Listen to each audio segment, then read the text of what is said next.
Hello and welcome to another episode of All in Motion. This is episode 39, How Society Views Humanity. I want to thank you to number one, our guest, and all of you. This is a very exclusive episode. Our next guest describes what it really means to be busy and at the same time helps a lot of people all the way from London. Ladies and gentlemen, attorney Eunice Nortey.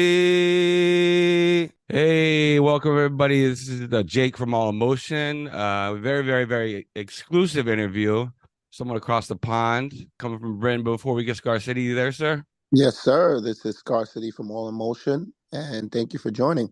Okay, we have, like I said, ladies and gentlemen, a very exclusive interview today. We have Miss Eunice all the way from Britain. Good afternoon. How are you? Good morning to you, even. I am good, thank you. So yeah, about me, I'm Eunice. I'm from London, and Jacob and Scarcity have been very kind to, invite me along to their podcast. Hey, and before we get started, we just want to know, I met you off of I guess the famous app is where I met Scar City as well, Clubhouse, a great meeting place, very great networking. Do you want to just talk about some of your rooms, most popular, Good Morning from London, Coming to Africa, and then maybe speak on briefly Secret Connections game? Yes, of course. So I am a lawyer, my day-to-day job. But every now and then I do like to, go onto the Clubhouse app and actually learn like different perspectives from people. So some of the rooms I run is Good Morning from London, which is a new sort of discussion slash debate room, where we just have discussions on news stories from UK, US, and the rest of the world.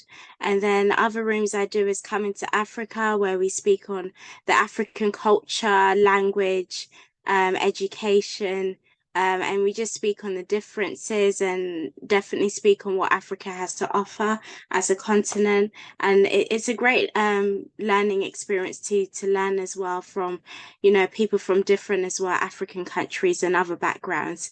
And then the other room that I do is the Secret Connections game, which is actually similar to blind dating, but it's brought to you on a Clubhouse app. So with that, it's a bachelor or bachelorette each week, then 3 to 4 contestants who would have answered a series of questions, and then through that, the bachelor and bachelorette votes which answers they like the most. The highest ranking contestant then, of course, wins a private room on Clubhouse with the bachelor or bachelorette. So that's the game in a nutshell. It's a bit of fun, and the questions change from week to week. So those are the 3 main rooms that I kind of do on Clubhouse. Want to touch on and get your thoughts on mental health, not just in the U.S. but obviously all around the world. And you do a great job. Coming. Good morning from London or good evening from London, and you're speaking about all the issues. And if whoever's out there that's not on Clubhouse, get on Clubhouse. It's a great, very. You do an amazing job of fact checking and finding the news that is relevant and it is actually real news. So in overall mental health in Britain, like after and during COVID, like what's that like now? Okay, so when it comes to mental health, it is a growing problem, and it's definitely heightened because of COVID. Especially after, lockdown happened, we could only see the effects sort of translating there with we have issues over here when it comes to knife crime in particular, like the stabbings have definitely become more frequent and on the increase. You've got charities like Mind. Mind is a renowned UK charity over here in UK. They conducted a survey on 12,000 people, and the statistics from that's quite astounding. They said around a third of adults and young people feel mental health has got worse since March 2020, which is when, of course, we're in COVID times, and 58% of these people who receive benefits said so this is like social welfare benefits, said mental health is poor. And 88% of young people said they felt loneliness during as well the pandemic. And as well as that, of course, there's been funding cuts when it comes to, social services and so forth, in terms of even like uh centers, for, children to go and play, community centers and so forth. Again, all of this has been cut, all these funding. So it's very little for young people to do. So definitely mental health is a constant issue that the government's always looking to fight against that. And one thing, Eunice, I wanted to ask you was, what the type of law do you practice? Because I don't think we established that. Oh, okay. So I practice like commercial law. So anything to do with contracts, that's my area. Okay, sounds good. And in terms of like, we want to speak about like the public and private healthcare system. Like in terms of like the citizens, how do they receive healthcare? Does it work similar to the US? Is it private? Is it public? Does it work like the Canadian healthcare system? Can you give us a little insight into that? And also some of the things that are happening both right now in the public and private sectors of healthcare. Yes, of course, scarcity. So generally it's a mix, but I can say majority of the population, they do, in terms of the healthcare, it is public. It's through the NHS, which is our National Health Service. So it's a publicly funded healthcare system, and I believe it's been going on for ages, since 1948. So basically, patients are treated in this public funded system according to their basic needs rather than, their abilities to pay. What happens is people employed like myself, we basically pay for this NHS through our national insurance tax contributions. So when people say our healthcare is free of charge, it's not necessarily the truth, because us working people do pay taxes as contribution towards this. And then, of course, the other side is you got your private healthcare, and it's anyone who wants to pay, for the consultation or treatment, they can, go to private healthcare, or perhaps maybe they've got private healthcare insurance out to cover the cost. So generally, these are independent hospitals and clinics that provide this kind of service. And I remember hearing that, and this I don't know if this is true or not. You can correct me if I'm wrong, but someone told me that they just take out of people's checks. They actually just take out the money for that they allocate for healthcare. Is that true? Because in the US, it doesn't work that way. Yes, they do. Definitely, if you're employed, it will come out of your paycheck. But if you are self-employed, of course, it works a little bit differently, but they'll tell you exactly what your contribution should be. Okay. And I wanted to know, Eunice, is the healthcare system based on any type of ethnicity or any parameters around social classes? And do you think that there are certain ethnicities that are like, are the same race and they, have money and they get like better treatment than those in another class? Do you ever experience anything like that or have any insight on that? Yes, definitely. I do have insight on that. So definitely there's institutional racism, which of course is amongst doctors and nurses in the hospitals. And then there's racism as well that perhaps patients face. Even if it's not direct, it's definitely indirect, because you can say in terms of um those who are of like a, let's say like middle class, or perhaps have the income to afford, better healthcare. That means, of course, going to private healthcare. They're able to be able to do this, and predominantly it happens to be white or Asian people that generally are open to, of course, getting more access to the private healthcare side of things. So there's definitely a disparity there. It's all to do with the pay gap, I would say, and how the cost of living is as well. It's definitely taken a toll. And then in terms of the institutional racism side of things, racism is always there. I mean, we've had like 2 cases of 2 nurses taking, of course, their respected hospital trust to a tribunal and actually winning payouts from that, because again, colleagues as well were making sort of racist remarks. For instance, they're both African, but one was told to bleach her skin, for instance, by a senior nurse, and another midwife was basically again subjected to racism. On her final day, her colleague said that people should check her bags, insinuating that she's some kind of thief. Interesting. And just a follow-up question to that. Do you feel like there's hypocrisy there? Because in the US, you know, like we'll have someone may be a pastor, right? Or they may be a religious person. And then these are the same people that are, you know, contributing to the discrimination. Do you feel like there's that same level of racism that you experience with the healthcare system there and just in general? Yes, I definitely feel there's a level of hypocrisy. They are definitely aware of this issue, and again, just the gap, but it's just whether they actually want to deal with it or what they're going to deal with is another thing. I mean, we have it even with the police as well. There's clearly racism there.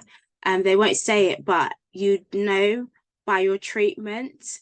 Like I've got friends, for instance, that again, they're mothers now, but when of course they were going through the whole maternity situation, it was like they weren't able to have access to more drugs that they needed.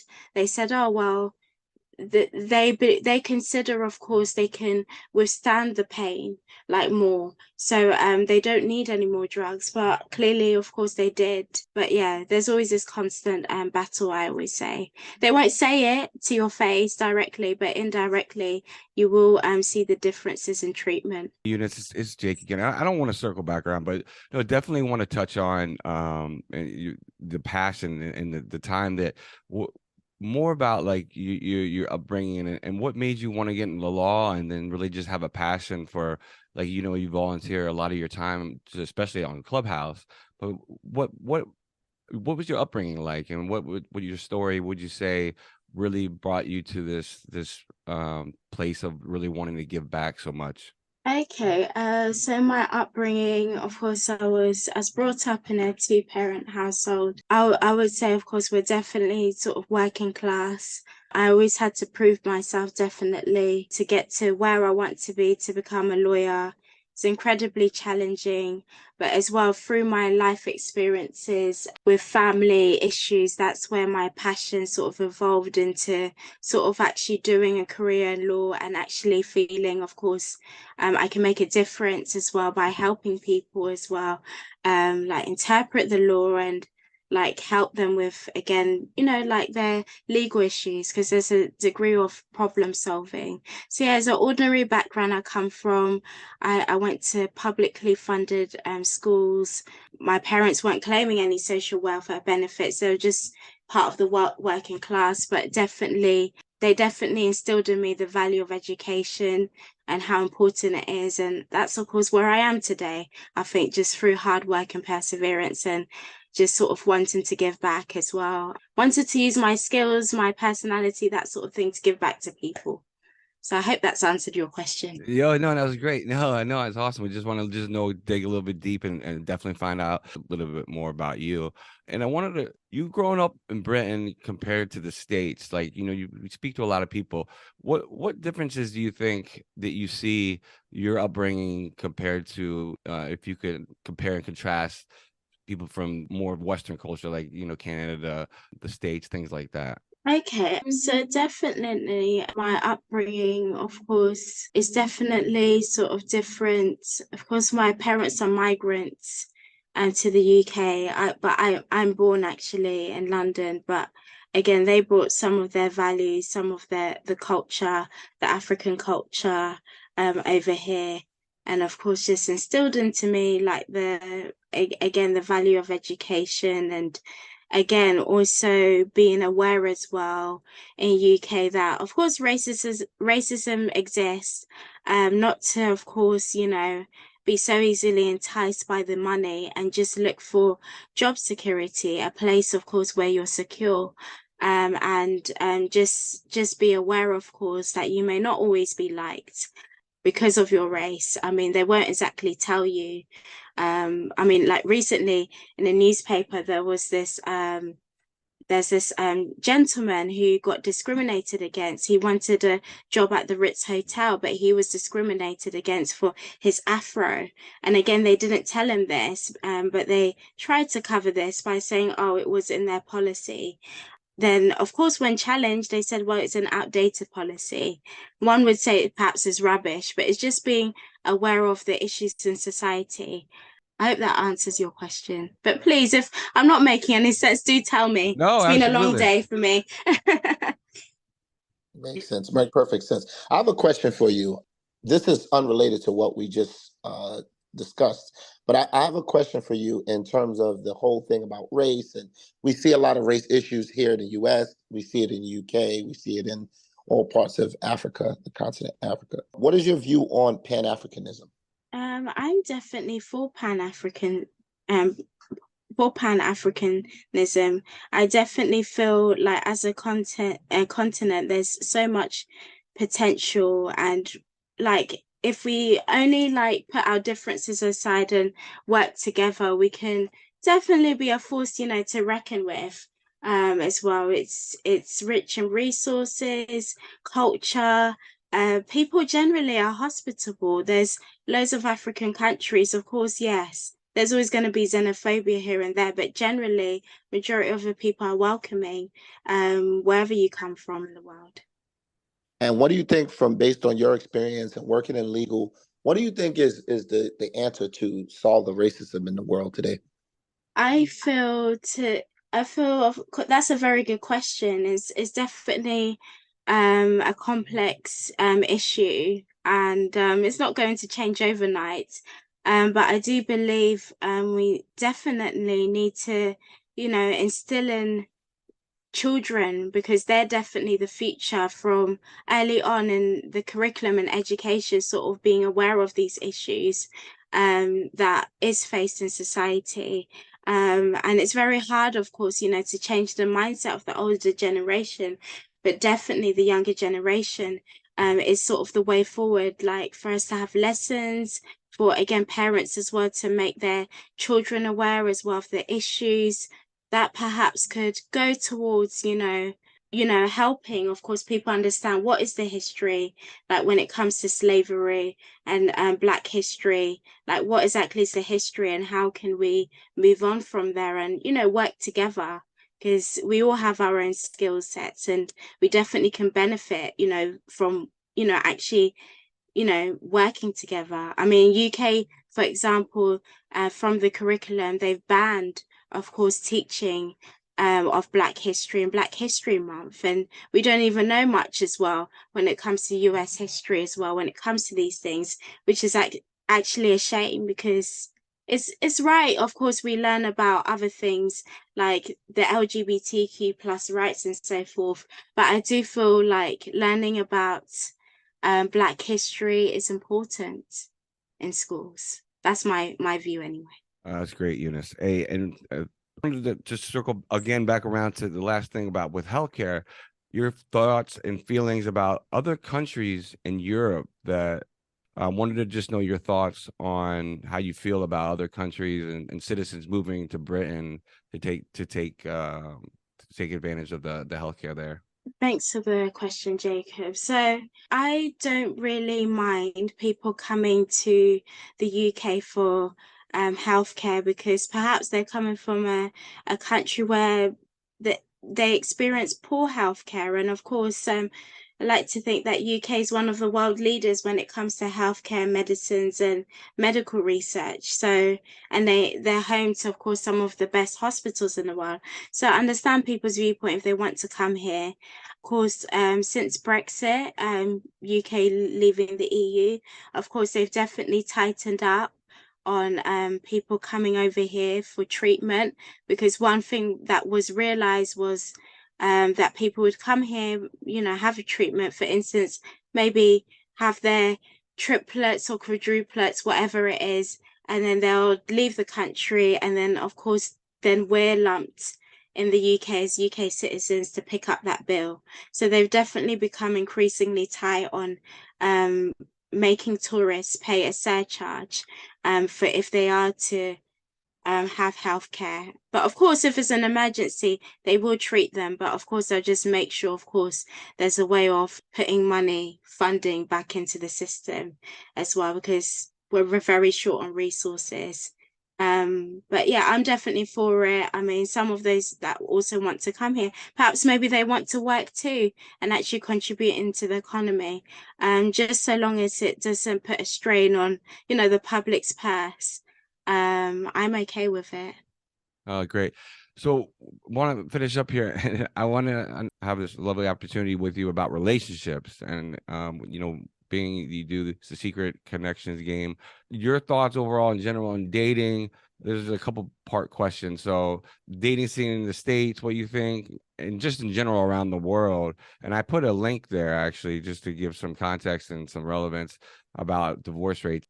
Okay, yeah, that's fine. In terms of like dating, of course, COVID definitely made things a bit more difficult, especially of course when we were locked down, and of course people really didn't know what to expect. So of course you had a lot of like Zoom online dates and so forth, people having to get creative with how they're dating.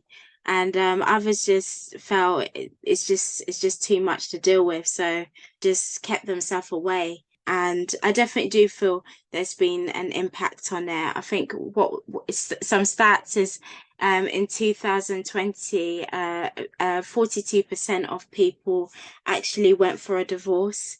So COVID definitely did perhaps have an impact. You could see couples, for instance, their relationships, marriages actually getting really strained. Perhaps, of course, there was the existing issues in their relationships before, but of course, living under the same roof for prolonged periods of time definitely, of course, maybe highlighted the problems, and as a result, you've got quite this high figure of divorce rates. I mean, 2019, it was slightly lower, just 4% lower, but again, the percentage is really high for 42%, and I can imagine it's only increasing.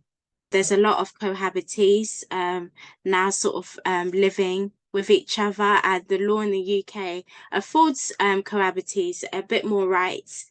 So I think people are definitely opting for that option as well. And also obtaining a divorce as well. The law as well just recently changed that you don't need to prove a ground of the marriage irretrievably breaking down, like through adultery or some unreasonable behavior. You can basically file your paperwork for no fault divorce, just no reason at all, then be able to obtain your divorce.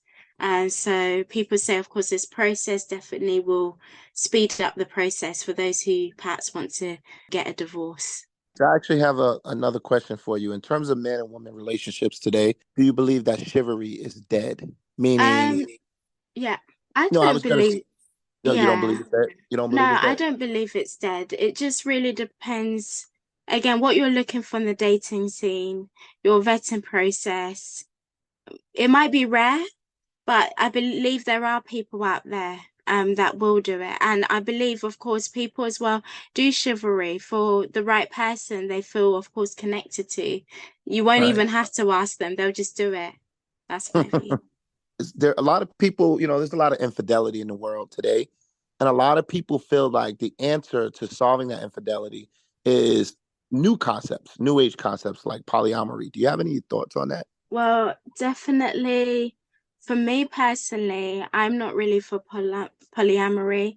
I'm monogamous myself, but I mean, at the end of the day, it's been in existence. I mean, there's people out there with in different cultures and religions with like 3, 4 wives, and they're able to do so okay and provide for them quite well. They're able to provide for the children, provide for each wife, for instance, equally, and also vice versa, because I know Kenya as well.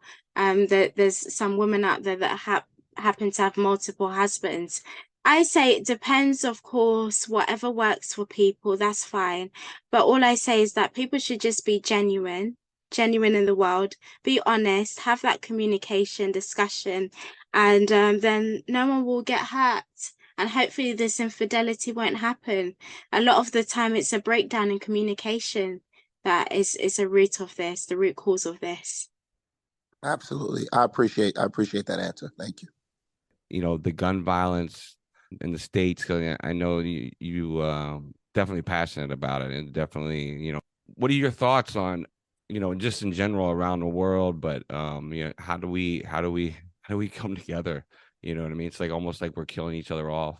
Thanks for the question, Jacob. I can only just speak from like observing, looking in, of course, into the US, of course, especially with the gun violence. I mean, we have gun violence here, but it's nowhere near, of course, the numbers in the US. And I just feel like, first of all, it's definitely entrenched in your constitution. So I understand that you're never going to be able to get rid of guns totally, but there needs to be some sort of cohesion, I mean, with states as well and their gun laws. Because, for example, I heard about the Florida's governor, Ron DeSantis, and as well him changing, of course, the law, allowing people to carry concealed guns without a permit, which again, other states perhaps would have legislated differently. So again, this doesn't really look good if, of course, you're as a country trying to tackle, of course, gun violence. So definitely cohesion and like the laws needs to be changed. A lot of these people, I think recently as well with the banker who shot his colleagues, they're saying perhaps he had mental health issues. So definitely mental health seems to be a growing issue. So more funding, I'm sure, perhaps needs to go into there, because again, people do say funding cuts is another reason as a result. And yeah, people should definitely have a license, I mean, and be trained as well, and be asked, to retrain again, to, be able to know how to handle a gun, like, in terms of storage and, when to use it. And it shouldn't be easily accessed by just anyone, because I mean, even kids are getting hold of guns, which is really, really scary, as young as 6. So it is really, really scary in that sense. And I can only imagine what you guys are going through. But that's just some of my thoughts. Yeah, I just want to touch on this briefly. I can definitely be honest and tell you that people kill people. Guns don't kill people. You know what I mean? It's like you have like you could kill someone with a bobby pin. Do you know what I mean? Or with a knife you have in your house, or you know what I mean? Anything can be used to harm or kill someone.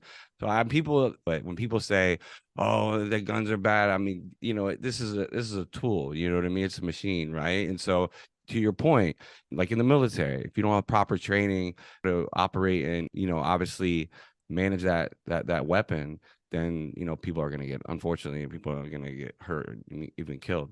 Yes, definitely with you on that. I mean, sad story as well. I heard as well in the US, it was a 2-3-year-old boy as well. Didn't mean to, but he unfortunately shot and killed his mother. It was all an accident, but it's just because the gun was lying around on a table. It can be as sad as that.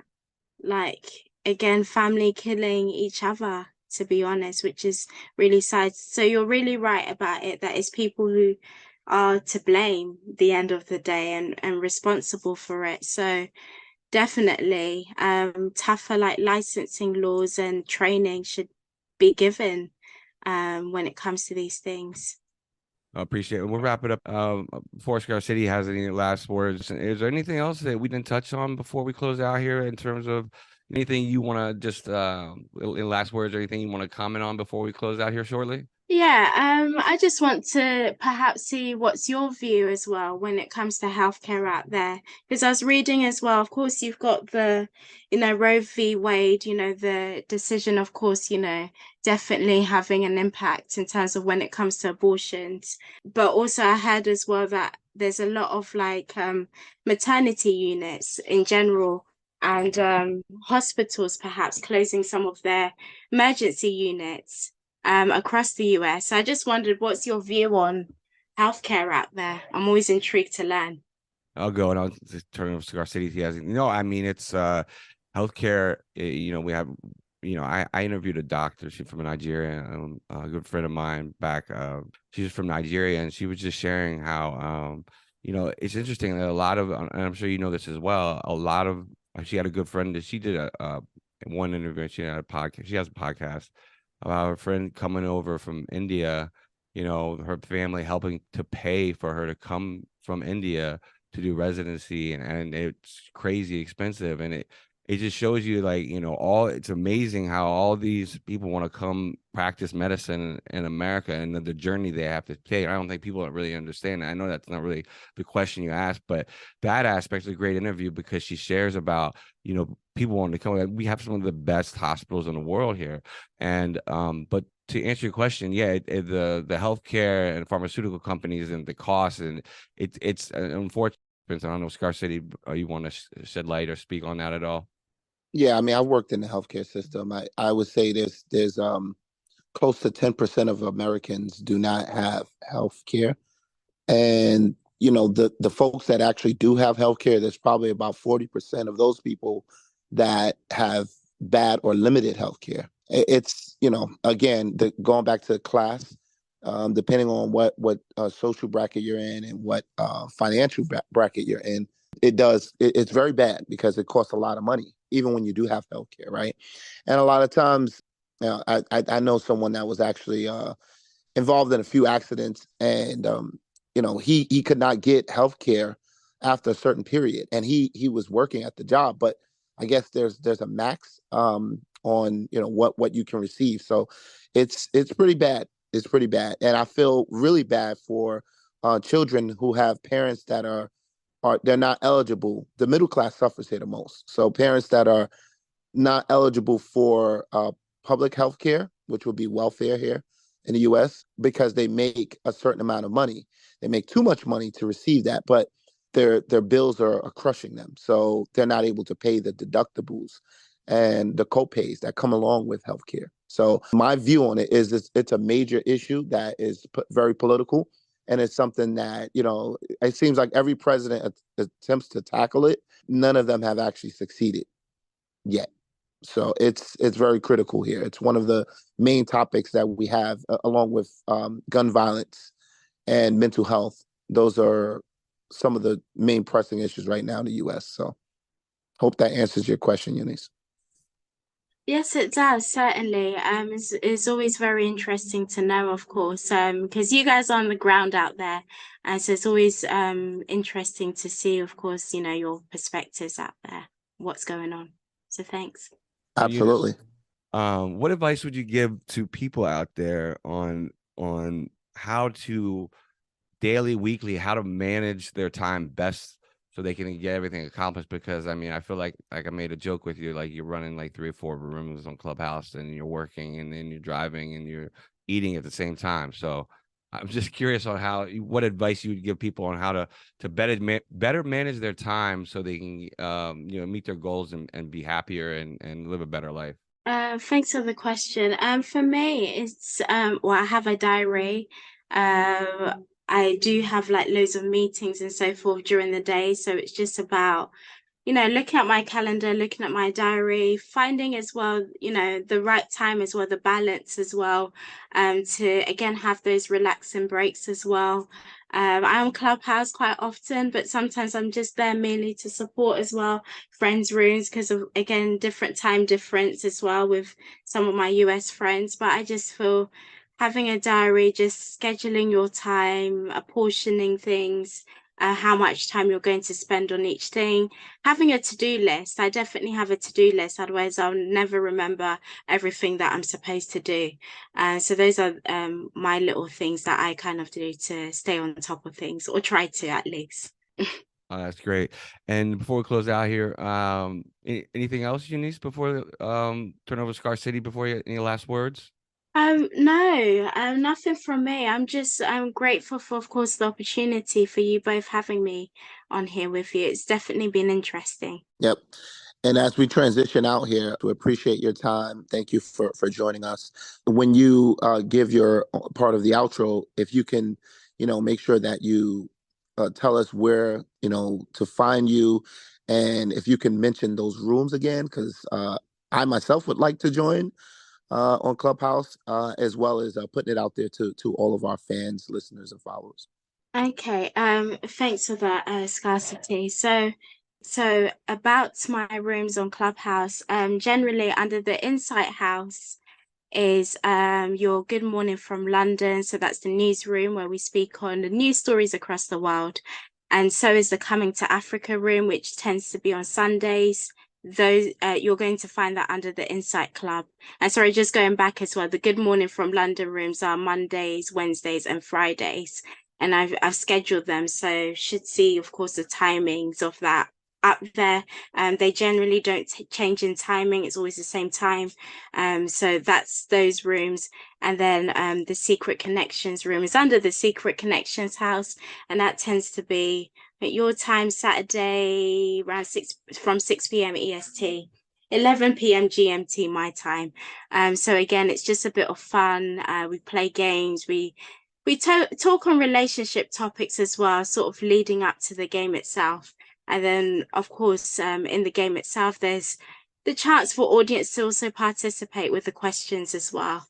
So those are about the room. So you can definitely find me on Clubhouse by just typing my name, Eunice Nortey, or you can also, I'm also searchable on Instagram as well. And I do need to add my Twitter link as well there. But on those platforms is where you can find me. Well, Eunice, thank you very, very much from Cigar City and myself. It's been a pleasure, and thank you again for your time. And I can't wait to get this out there. Thank you, and I look forward to coming to your rooms too. All right, take care. Cigar City, do you have anything before we close out, sir? No, just look forward. All of our fans, followers, and listeners look forward to the next episode and stay tuned. Eunice, you have a great day and be safe. Okay, have a good day. Take care. Bye. Wow. Thank you again, Eunice, for taking the time to sit down with All Emotion and get real. Can't wait to have you back and sit down again. And just want to say thank you all for taking the time to tune in and listen to this amazing interview. And if you're not on Clubhouse, get on Clubhouse. Attorney Eunice does an amazing job from Good Morning and Good Evening from London. Coming to Africa, Secret Connections game. If you have not already, go check out allinmotionpodcast.com website. A lot of really, really cool features we have added. Very, very excited about it. Also, please subscribe to our email list. You will receive notifications when we publish a new episode, monthly newsletters, and ladies and gentlemen, even giveaways. Yes, free stuff. Ladies and gentlemen, from Scar